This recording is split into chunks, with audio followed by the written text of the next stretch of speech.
সেই পরিমাণ রোদ উঠছে। একটু গাছের তলে বসি।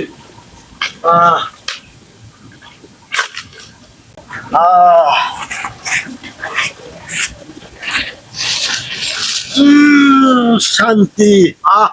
কি সুন্দর শ্যামা। সেই শান্তি। মুরব্বী, কি বাবা? আপনি মুরব্বী মানুষ হয়ে একটা কাম করলেন। কি করলাম? এই যে কত সুন্দর রোদ উঠছে। হ্যাঁ, রোদ উঠছে। ওই রোদ উঠছে জন্য সামার তলে বসছি। ঠিক আছে, আপনি বসেন, কিন্তু এই যে গাছেতে পাতা ছিঁড়ে আপনি বসলেন, এই কামটা ঠিক করলেন আপনি? ঠিক করলাম না। এটা কি এমন ক্ষতি করলাম? আপনি পাতাটা ছিঁড়লেন, এতে গাছের রসগুলো পড়তেছে, কচগুলো পড়তেছে। হ্যাঁ, গাছটা কষ্ট হয়েছে না? গাছটা কি আর বড় হইতো না?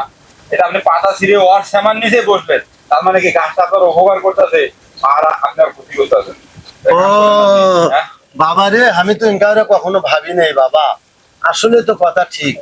এই যে আমি যে ডালটা ভাঙলাম, এই যে রস পড়তেছে এরই তলে বই বাবা, আমি বুঝতে পাইনি বাবা।